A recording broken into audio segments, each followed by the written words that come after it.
afternoon everyone. Today we are going to discuss about anti-diabetic drugs part 1. In today's lecture or in today's webinar, I am going to cover about introductory portion and actions of insulin with some aspects of insulin preparations. So, what is diabetes mellitus? Most of us or all of us diabetes mellitus. It's a chronic group of metabolic disorders characterized by a high blood sugar level over a prolonged period of time. Clinical manifestations often include frequent urination, that is known as polyuria, increased thirst, polydipsia, increased appetite, hyperlipidemia, negative nitrogen balance, ketonemia, etc. Pathophysiology of diabetes mellitus. A widespread pathological changes occur in diabetes mellitus like thickening of capillary basement membrane, increase in vessel wall matrix and cellular proliferation resulting in vascular complications like lumen narrowing, early atherosclerosis, sclerosis of glomerular capillaries, retinopathy, neuropathy, peripheral vascular insufficiency, etc. In short, we can call them macrovascular and microvascular complications because of diabetes mellitus. Now, which are the possible reasons for these pathophysiological changes of diabetes mellitus? So, very first, enhanced glycosylation of protein. It occurs in case of diabetes of longer origin. So, there is glycosylation of various tissue protein occurs. Sorbitol. What is sorbitol? It is the reduced product of glucose, and in the pathological changes of diabetes mellitus, there is the major role of sorbitol, it is believed that. Glycosylated hemoglobin, also known as HbA1c, which is the important index of glycosylation of protein, and approximately it is suggestive of duration more than 2 to 3 months. Various values you can easily find out of glycosylated hemoglobin. Now, which are the types of diabetes mellitus? Nowadays, there are various types considered, but majorly we consider type 1 and type 2 diabetes mellitus. Type 1 diabetes mellitus, which is also known as IDDM or insulin-dependent diabetes mellitus, or juvenile origin diabetes mellitus. In this type 1, there is completely destruction of beta cells of islets of pancreas that we know. So, here also there are subtype of type 1, type 1A and type 1B. Type 1A is basically autoimmune type. So, antibodies in the blood we can notice in case of 1A. In case of 1B, it is idiopathic. Because of idiopathic reason, there is destruction of beta cell or beta cell function. No antibodies found in this case of 1B.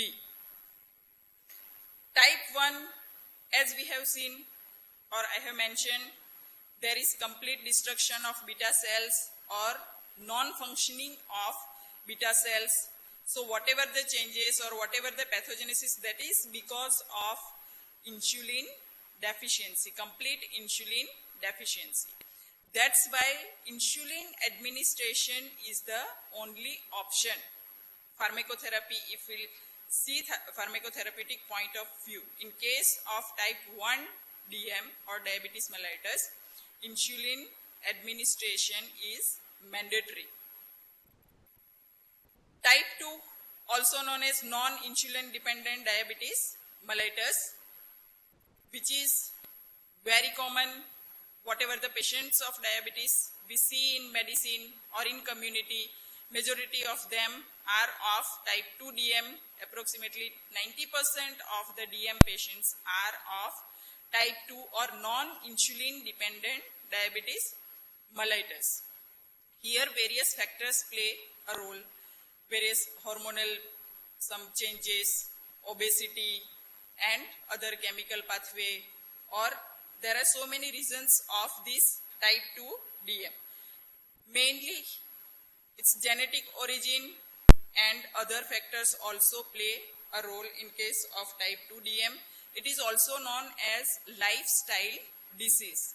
So modification of lifestyle may be quite helpful in case of type 2 DM. Now, which are the causes of type 2 DM? So at cellular level or molecular level, if we'll see, there is abnormality of glucoreceptors of beta cells. So normally or physiologically, these glucoreceptors sensing occur at normal concentration or physiological concentration of glucose. But in case of type 2 DM, what happened? Abnormality of glucoreceptor occur, and because of that they will sense at very high concentration of glucose only. So thereby they interfere with insulin secretion. Another reason for type 2 DM is excess of hyperglycemic hormones like glucagon, another factor like obesity. Okay, so lifestyle disease it is also known as, that we have already discussed. Another possibility or cause is reduced sensitivity to insulin, which is also known as relative resistance to insulin. That is because of abnormality at receptor level, insulin receptor level. So there are chances of down regulation of insulin receptors, and because of that ultimately there is increased concentration or increased blood level of glucose occur.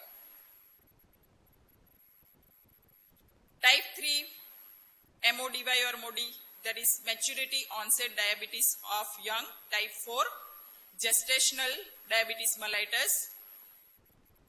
These are the secondary causes for insulin secretion abnormality or increased level of glucose, pancreatectomy or other endocrinal disorders. Pharmacological point of view, it is necessary to know about type 1 and type 2. Thereby it's easy to understand the pharmacotherapy. Now we'll come to the pharmacological aspects. In the management or treatment of diabetes mellitus, various oral hypoglycemic agents play a role as well as insulin.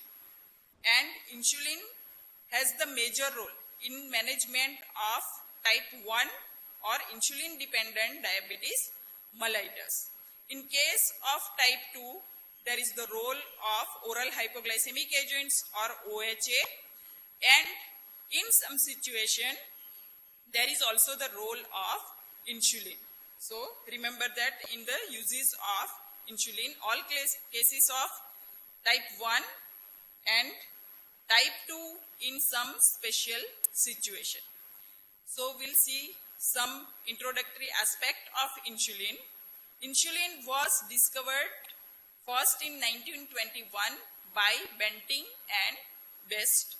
This is very interesting historical aspect. You can explore on net also.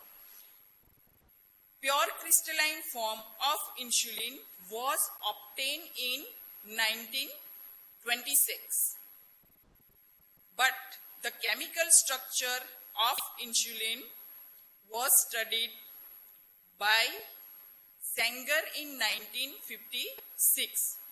So after that, the use of insulin become quite popular and various assays like chemical assay also possible of insulin. Insulin is synthesized as a single chain peptide which is known as pre-proinsulin containing 110 amino acid from which 24 amino acids are first removed to produce proinsulin. This proinsulin contains two chains, A chain and B chain, and connecting peptide or C peptide which connect A chain and B chain. C peptide contains 35 amino acid which is split off by proteolysis in Golgi apparatus. So now there is only A chain and B chain which is connected by disulfide bond, which was previously connected with connecting peptide or C peptide. So there is removal of 24 amino acid, 35 amino acid. After that, there is with A chain and B chain 20 amino acid and 21 amino acid remain. That is 51 amino acid, which is the structure. In the structure of insulin, there is 51 amino acid. Both insulin and C-peptide are stored in granules and is secreted in the blood along with insulin. So which is the important parameter to measure it, blood level. So along with insulin, there is also the presence of C-peptide. Human proinsulin, as we have discussed earlier, this is A chain, this is B chain, connecting peptide or C-peptide containing 35 amino acid, which is split off, and then A chain and B chain connected with disulfide bond, A chain containing 21 amino acid, B chain containing 30 amino acid. So total 51 amino acid present in insulin. Insulin is a two-chain polypeptide having 51 amino acid, molecular weight about 6,000. Minor differences between human, pork and beef insulin. So, which other animals having similarity in amino acid sequence of insulin? So, pork and beef. Between these two also, porcine insulin or pork insulin is more homologous to human insulin. In various insulin preparations, you will learn about pork insulins also, beef insulin also, but you will see the porcine insulin that is quite popular as compared to beef. And purification of this pork insulin also possible. Various assays of insulin. So insulin is which type of agent that we are knowing? Biological hormone or whatever. So at that time only bioassay was possible with insulin. So at that time there were two methods to measure the activity of insulin. So the first is by measuring blood sugar concentration or blood glucose fall or depression in rabbits. Insulin administration decrease blood sugar level. So this is one variety of bioassay performed at that time. Another is the potency of insulin to induce hypoglycemic convulsion in mice. So if insulin is given in very high concentration or very high doses at CNS level, hypoglycemia, because of hypoglycemia, convulsion will be there. And this potency is measured, how much of convulsion or whatever the convulsion, peculiarity or characteristic of convulsion is present with mice at that time. So that is about bioassay performed at that time, but we have seen chemical structure also studied, and nowadays it's clear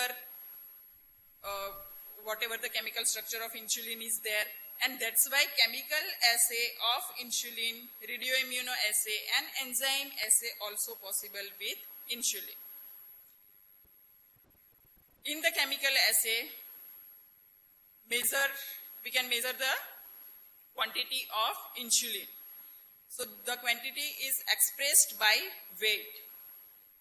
1 milligram of international standard of insulin is equal to 28 units of insulin. Radioimmunoassay, enzyme immunoassay also possible, and nowadays they are more popular and more sensitive as compared to bioassay. Now, regulation of insulin secretion. So under basal condition or physiological condition, the secretion of insulin occur at the rate of 1 unit per hour. So in 24 hours, if we count, 24 units of insulin is secreted. Large quantity of insulin secreted after every major meal or after every meal, even including breakfast and everything. Secretion of insulin from beta cells is regulated by chemical, hormonal and neural mechanisms. So one by one we'll see this mechanism. First of all, we'll see about chemical mechanism. So chemical, we are knowing beta cells of islets of Langerhans of pancreas. On the beta cells, glucose sensing mechanism is there, which depend on the entry of glucose. Now the entry of glucose in the beta cell is possible with the transporter. The name of transporter is GLUT1. Remember that, glucose transporter 1, which carries glucose or responsible for glucose entry into the beta cell. After that, phosphorylation occur by the enzyme glucokinase, which leads to activation of sensor mechanism or glucose sensing, and that will lead to production of ATP. Now this ATP in subsequent steps or in further steps inhibit the ATP sensitive potassium channel. Because of that, there is partial depolarization occur, as well increased concentration of calcium also occur. Because of increased influx of calcium as well as decreased efflux of calcium, and from the intracellular storage side also there is release of calcium. Because of all these cellular molecular mechanism, ultimately there is release of insulin. So this is the chemical mechanism by which insulin is released. Other nutrients like amino acids, fatty acids also leads to secretion of insulin. But as compared to glucose, they play this role. Glucose induced insulin release occur in two phases. Which is also known as rapid phase, because within 2 minutes insulin will be released, which is brief and occurs in pulses. Second phase, first phase is followed by second phase. Second phase is more persistent and slow, and it will take long, from minutes to hours, like that. So glucose induced insulin release occur in two phases. Route of administration, relation with secretion of insulin via chemical mechanism. So oral route is more powerful as compared to IV. Incretins, which are the endogenous agent, they will release after oral glucose administration. And these incretins are very powerful in releasing insulin. Which are these incretins? GLP-1, glucagon-like peptide 1, glucose insulinotropic peptide, vasointestinal peptide, pancreozyme, cholecystokinin, etc. So in case of emergency, enhanced insulin secretion is possible or more powerful with oral glucose, because of there is a role of release of incretin via incretins, insulin release is there, that's why. But in case of unconscious patient, here that is useless, that we know. Pancreatic polypeptide, okay, that is different thing. Now hormonal mechanism. So which are the hormones having role? There are few hormones also plays role in release of insulin. Mainly they are growth hormone, corticosteroid and thyroxine. At hormonal level, if we see, there is the paracrine modulation of hormone secretion within the pancreatic islets of Langerhans, which either stimulate or inhibit the release of insulin as well as other hormones also. We can call them as paracrine interaction at that level. So pancreatic islets, we are knowing, in the core beta cells occupies major space and located in the core.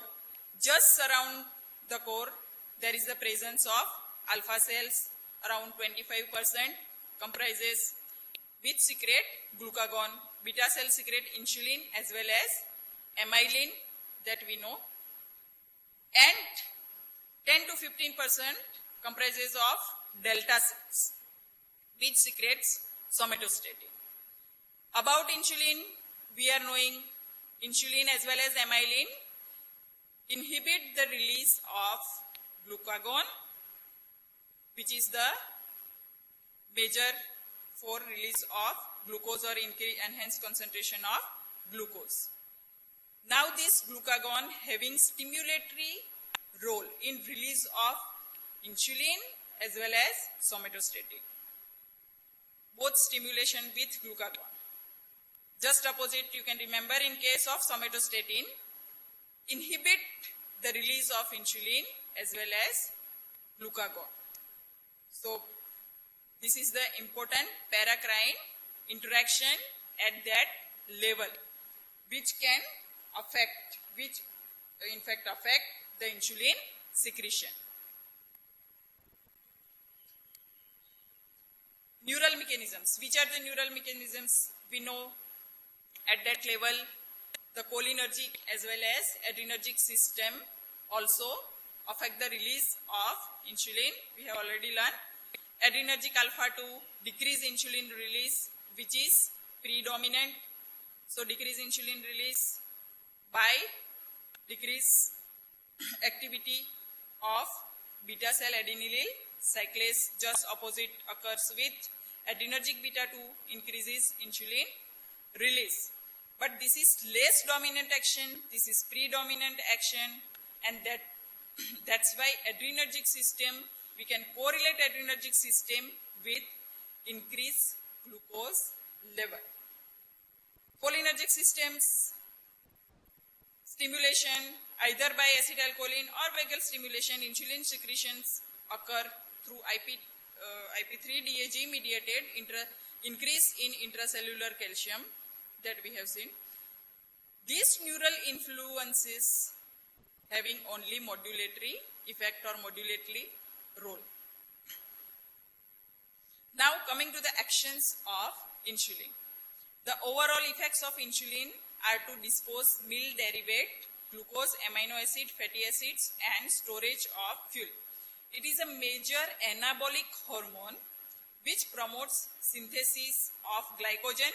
Glycogen is the store form of glucose, and lipids and protein. So in short, we can remember the actions of insulins are anabolic action. In insulin deficiency, Or in diabetes, just opposite to that, we can see that is catabolic actions or catabolic. So first, insulin facilitate glucose transport across cell membrane.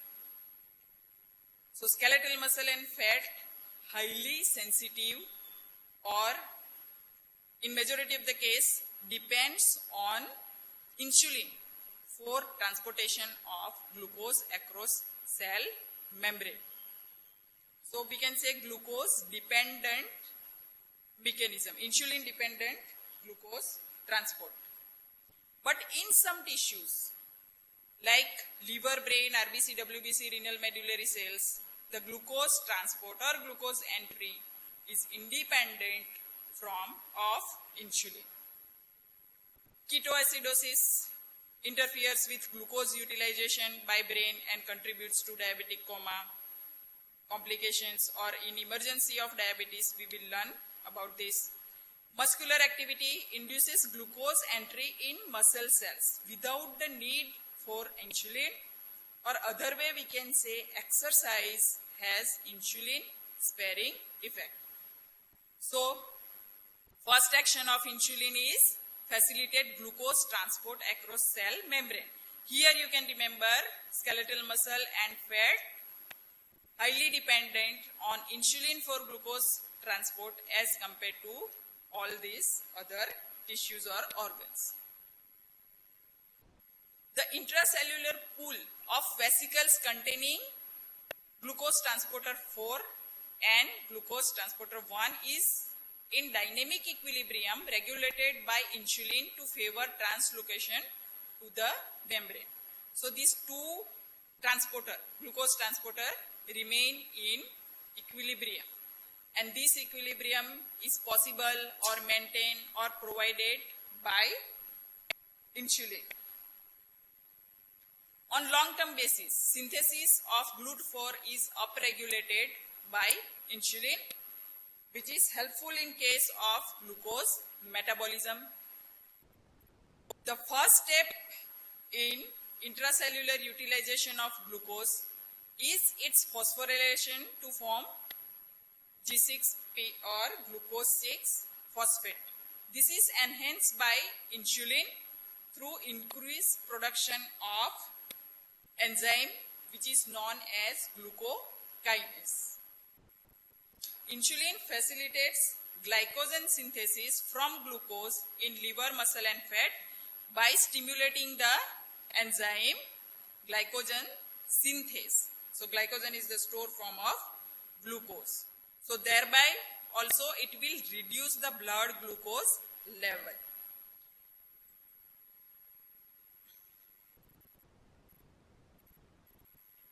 It also inhibits glycogen degrading enzyme phosphorylase. So decrease glycogenolysis in liver. Glycogen is stored from glycogenolysis that will lead to again release of glucose in blood. So by inhibiting it, ultimately it will decrease blood glucose level. Insulin inhibits gluconeogenesis from protein free fatty acid and glycerol in liver. So newer synthesis of glucose that will be also inhibited by insulin, helpful in reduction of blood glucose level. In diabetes, what will happen? There is underutilization and overproduction of glucose, leading to hyperglycemia and glycosuria. So that is just opposite to what we have seen in the actions of insulin. Insulin inhibits lipolysis in adipose tissue and favors triglyceride synthesis, anabolic action at the level of lipid metabolism. In diabetes, opposite action will be there. Increased amount of fat is broken down due to unchecked action of lipolytic hormones. Increased free fatty acid and glycerol in blood taken up by liver to produce acetyl-CoA. Now in normal situation, what will happen? Acetyl-CoA again converted into free fatty acid and glycerol. But in condition when insulin is not there or condition like diabetes, this is not possible. So in diabetes, acetyl-CoA is diverted to produce ketone bodies, and because of that increased concentration of ketone bodies, so it will lead to enhanced blood level of ketone bodies, acetone, acetoacetic acid and beta hydroxy butyric acid. So blood level of ketone bodies increase, ketonemia, and increase excretion via urine, that is known as ketonuria. Insulin enhances transcription of vascular endothelial lipoprotein lipase. This enzyme is responsible for clearance of VLDL and chylomicrons. Insulin facilitates amino acid entry into muscles and most other cells. Their synthesis into proteins is enhanced. Protein breakdown is inhibited. Anabolic action. Insulin deficiency leads to protein breakdown. Amino acid are released in blood, taken up by liver and converted to pyruvate, glucose and urea. The excess urea produce increased excretion in urine that will lead to negative nitrogen balance. One of the clinical manifestation in case of diabetes we have seen earlier, that is negative nitrogen balance. That is because of such type of insulin deficiency in case of diabetes. So catabolism is more than anabolism in diabetic state. So at every level, this catabolic action of diabetes, you can remember at the level of glucose, fatty acid and protein. The actions of insulin, they label as rapid actions, intermediate actions and major long-term actions. These metabolic actions. So rapid actions rapidly occur in seconds only. Intermediate actions, it will take some time, hours to some days, and that is because of transcription of various enzymes that will be helpful in metabolism as well as transcription that will be lead to synthesis of more and more glucose transporter, GLUT4 and GLUT1. Major long-term action, that is because of cellular differentiation or division, cell division or multiplication at the level of metabolism. In short, actions of insulin producing hypoglycemia. Liver, increase glucose uptake and glycogen synthesis, inhibit glycogenolysis and glucose output, inhibit gluconeogenesis from protein, pyruvate, free fatty acid and glycerol. Muscle, increase glucose uptake and utilization, inhibit proteolysis and release of amino acid pyruvate lactate into blood, which form the substrate for gluconeogenesis in liver. Adipose tissue, increase glucose uptake and storage as fat and glycogen. Inhibits lipolysis and release of free fatty acid and glycerol, which form substrate for gluconeogenesis in liver. This is whatever we have already seen in the actions of insulin. Now, actually there is some problem with this.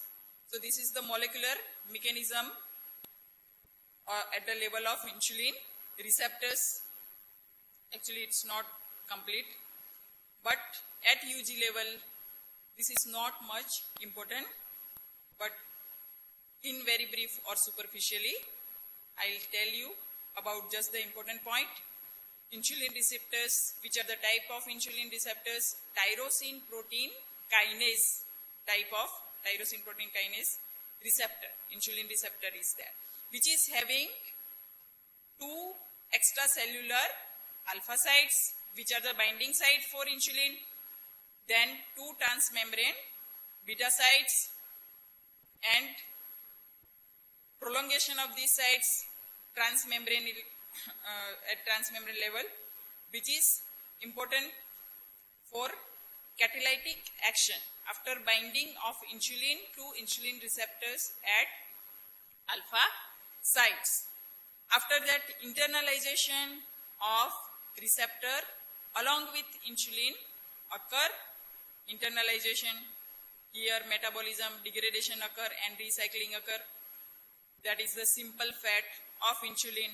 Another way we can say, at molecular level, phosphorylation occur at every level. That we know because the type of receptor is tyrosine protein kinase.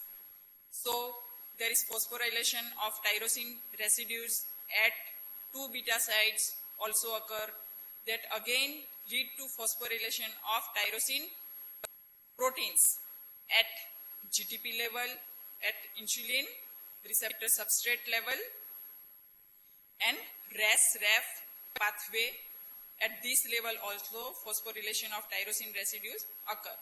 Because of that, various consequences occur. So here ultimately whatever the final is there, only I will tell you. There is synthesis or translocation of GLUT4 receptors on the membrane occur here. IRS phosphorylation that will lead to again phosphorylation of phosphatidyl inositol 3 kinase, and this cascade is activated, which will lead to transcription. Here transcription occur, mRNA synthesis will be there, then this mRNA will lead to synthesis of various enzyme and transporter amino acid here. Second, messenger system activation, again it will lead to activation and inhibition of enzyme. RAS-RAF mediated activation of MAP kinase, that is mitogen activated protein kinase, transcription occur and synthesis of various mRNA mediated enzymes and transporters. So because of all this insulin mediated action, ultimately at rate of, we can say, rapid, intermediate or long term actions of insulin on metabolism occur. Fat of insulin, what will happen after or once inside the body? Distribution, if we see, it distributed only extracellularly. Peptide, what is the peculiarity of peptide? Oral administration or oral absorption is poor, and because of that oral administration is not possible of insulin. And we can remember simply, insulin is taken routinely by subcutaneous route by the patient himself or herself. Self-administration of insulin is possible. In case of emergency, insulin can be given intravenously or by IV route. So insulin, in case of insulin, you can remember simply route of administration subcutaneous and intravenous. Injected insulin or released from pancreas is metabolized primarily in liver and to a smaller extent in kidney and muscles. Half of the insulin entering portal vein from pancreas is inactivated in the first passage through liver. So here two problems are there. One is very high first pass metabolism by oral route. Another thing, the nature of insulin, which is peptide in nature. So because of that, oral administration is not possible. But nowadays, liposomes of insulin already developed. Some of them are in clinical trial, or some of them have already cleared trial and in market, or like that we will see later on. Degradation after internalization, that we have already seen. Biotransformation or metabolism, the structure, that is disulfide bonds are reduced, A chain and beta chain are separated, further broken down into constituent amino acid. Plasma half-life of insulin is 5 to 9 minutes only. Now preparations of insulins. So in preparations of insulin, some basic thing you can remember. So insulin preparations based on origin also we need to explain, like porcine, beef, human insulin. That means impure preparations or highly purified insulin preparations. Depends on duration also. You can classify the insulin. Various types of insulin that is also considered under the heading of preparations of insulin, and recently various analogues of insulin also discovered. So all these things you need to mention when the question is asked about preparations of insulin. So older commercial insulin preparations were produced from beef and pork pancreas. They contain 1% or 10,000 parts per million of other proteins. Proinsulin, polypeptides, pancreatin proteins, insulin derivative, etc., which were potentially antigenic. So these are basically impurities found with beef and pork pancreas or insulin. So that is 10,000 ppm. That is much more, we can say, or where form of insulin is there, and because of these impurities they were highly or potentially antigenic or responsible for allergic manifestations or lead to stimulation of immunogenicity. Nowadays, they are totally replaced by highly purified pork or beef insulins, recombinant human insulins, and insulin analogues. Highly purified insulin preparations. In 1970s, improved purification techniques like gel filtration and ion exchange chromatography. You must be learning biochemistry or micro. So because of that, single peak and MC or monocomponent insulins prepared, which contain less than 10 ppm proinsulin or impurities. So the level of impurities we have seen earlier, that is 10,000 ppm. And by this technique, if insulin is prepared, it is less than 10 ppm. MC insulins are more stable and cause less insulin resistance or injection site lipodystrophy. The immunogenicity of pork monocomponent insulin is similar to that of recombinant human insulin. So we have seen earlier also porcine insulin is quite similar to that of human insulin, and if monocomponent pork insulin is prepared, which is quite comparable to that of recombinant human insulin. Types of insulin preparations, if we see the type wise, then regular or soluble insulin. So what is it? It is buffered neutral pH solution of unmodified insulin stabilized by small amount of zinc. So zinc is mixed with insulin to make the solution more stable. At concentration of the injectable solution, the insulin molecule self-aggregate to form hexamers around the zinc ion. After subcutaneous injection, insulin monomers are released gradually by dilution so that absorption occurs slowly. So this is the scenario after subcutaneous injection. So monomers are released, but the absorption occurs slowly. So you can remember, onset of action by subcutaneous route is delayed as compared to IV. Peak action is produced only after 2 to 3 hours, continues up to 6 to 8 hours.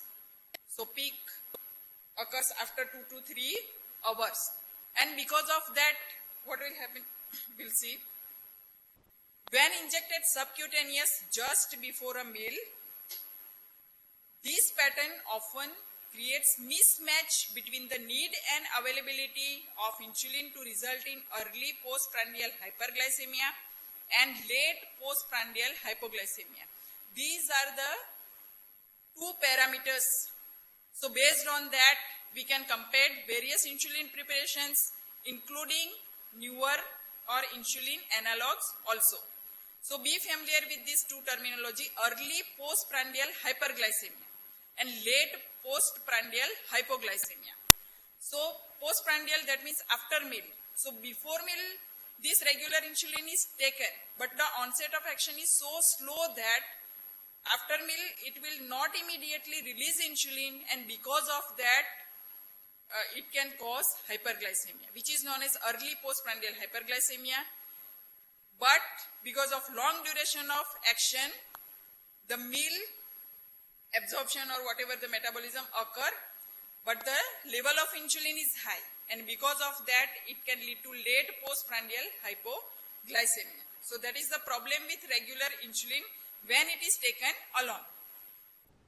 So it is optimally injected 1 hour before a meal. Regular insulin injected subcutaneously is also not suitable for providing a low constant basal level of action in the interdigestive period that we have discussed. Slow onset is not applicable to IV injection because insulin hexamer dissociates rapidly to produce prompt action. So the limitation of subcutaneous administration that is not seen with IV, remember that. To overcome the above problem, some long-acting modified or retired preparations of insulin were developed. So this is the problem of whatever the above mentioned, or solution of above mentioned problem. Recently, rapidly acting as well as pickless and long-acting insulin analog have become available. So in case of insulin analog, you will learn with peak insulin and pickless insulin. So with peak, they are rapidly acting. Pickless, they are longer acting but slow onset of action. For retired preparation, insulin is rendered insoluble either by complexing with protamine or by precipitating it with excess zinc and increasing the particle size. These are the various ways to make the retired preparations: mixing with protamine, zinc, and increasing the particle size. Lente insulin, which is also known as insulin zinc suspension. Two types of insulin zinc suspension have been produced. The one with large particle is crystalline and practically insoluble in water. That is known as ultra lente, which is longer acting. We are knowing crystalline. So immediately absorption is not possible. It is known as ultra lente, longer acting. Other has smaller particles and amorphous, is short acting. That is known as semi-lente. But commercially, ultra lente and semi-lente separately is not manufactured, but their 7:3 ratio mixture is manufactured, which is known as lente insulin and is intermediate acting. Remember that. Isofen or NPH, neutral protamine hagedon or NPH insulin. So here, as the name suggestive of protamine, neutral protamine, that means protamine is added in a quantity just sufficient to complex all insulin molecules. Neither insulin nor protamine is present in free form and pH is neutral. On subcutaneous injection, the complex dissociates slowly to yield an intermediate duration of action. Mostly combined with regular insulin in the ratio of 70:30 or 50:50 and injected subcutaneous twice daily before breakfast and before dinner. That is known as split mix regimen. We will see in the next class about two types of regimen of insulin administration. One is basal bolus regimen and another is split mix regimen. In split mix regimen, the total dose is calculated and it will split into two.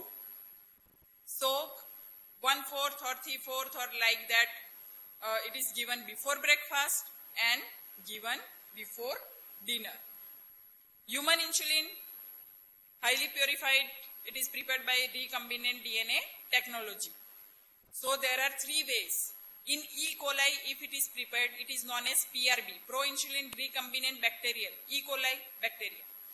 In yeast, precursor yeast recombinant, so yeast you can remember, and EMP, that is enzymatic modification of porcine insulin. In India, human insulin and analogs are commonly used except for the consideration of cost.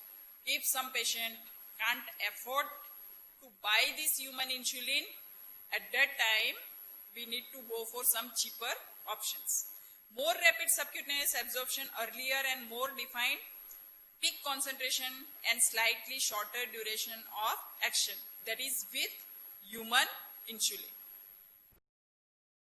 We talk about human insulin, some allegation is there like human insulin produce more hypoglycemia or more hypoglycemic unawareness. So hypoglycemia, that means if efficacy is more, then whatever the pharmacological action of insulin, that is to reduce glucose, is extended, which can lead to side effect or ADR like hypoglycemia. Hypoglycemic unawareness, that means hypoglycemia is produced, and because of production of hypoglycemia, adrenergic system is stimulated, CNS is stimulated, and person can know he or she is suffering from hypoglycemia. But unawareness, that means these symptoms are absent. So what is the reason for this hypoglycemic unawareness? Of course, co-administration of some drug and progression of disease. Many diabetic develop relative hypoglycemic unawareness or changes in hypoglycemic symptoms because of autonomic neuropathy, changes in perception, attitude, and other factors. Clinical superiority of human insulin over POC monocomponent insulin has not been demonstrated. Though new patients may be started on human insulin, only indication for transfer from purified POC to human insulin is allergy to porcine insulin. So it is unwise to transfer stabilized patient from one to another species insulin without good reason. So if you need to compare the POC MC or purified POC insulin and human insulin, purity wise both are same. In case allergy is there to porcine insulin, you can see. But nowadays what is the trend?